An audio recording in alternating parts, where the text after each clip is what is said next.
નમસ્કાર દર્શક મિત્રો, હું છું પરેશ મકવાણા. આપની સમક્ષ અકસ્માતનો મુદ્દો લઈને આવ્યો છું. દર્શક મિત્રો, અકસ્માત એક એવો વિષય છે જે દિવસે દિવસે વધી રહ્યો છે.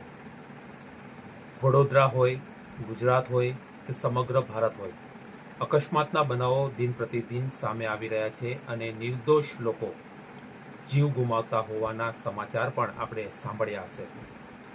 દર્શક મિત્રો, આ બાબત કહેવાનો વિચાર એટલા માટે આવ્યો કે દર દિવસે ને દિવસે આપણે જોયું હશે કે અકસ્માતના બનાવો વધી રહ્યા છે, ટ્રાફિકનું ભારણ વધી રહ્યું છે અને એના જ કારણે અકસ્માતો જો થાય છે તો નિર્દોષ નાગરિકો પણ ક્યાંક ને ક્યાંક જીવ ગુમાવતા હોય છે.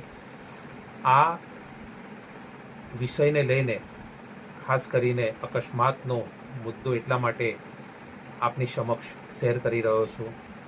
હું કોઈ ટ્રાફિક એક્સપર્ટ તો નથી, પરંતુ મારા અનુભવથી હું એ જાણ્યું છે કે ટ્રાફિકમાં જે અકસ્માતો થાય છે તેનું સૌથી મોટું કારણ હોય તો તે ઝડપ હોય છે. દર્શક મિત્રો, છેલ્લા 1 વર્ષની વાત કરીએ તો વડોદરા શહેર જિલ્લામાં 500 ઉપરાંત અકસ્માતના બનાવો બન્યા છે અને તેમાં 300 ઉપર લોકોએ જીવ ગુમાવ્યો છે. હસતો રમતો પરિવાર ક્યારે વિખરાઈ જાય છે એક ક્ષણમાં તે ખબર નથી પડતી. અકસ્માતના કારણે આવા બનાવો આપણે નજર સમક્ષ પણ જોયા છે. એટલે જ એક સૌથી મોટું અગત્યનું કારણ હોય તો તે ઝડપ છે.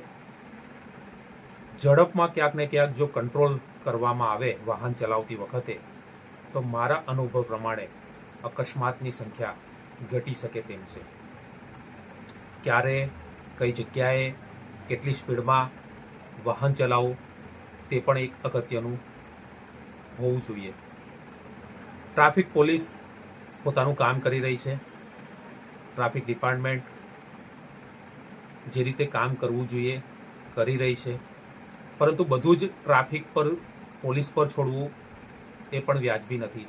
આપણી પણ કેટલીક ફરજો છે કે તે બાબતે આપણે સજાગ બનીએ અને અકસ્માતના આ જે બનાવો છે તે ઓછા થાય તે પ્રકારનું આપણે પણ પાલન કરીએ. સૌથી મોટી આ જે વાત હું કહી રહ્યો છું કે અકસ્માતના જે બનાવો બને છે દર્શક મિત્રો, તે ઝડપના કારણે વધુ બનતા હોય છે.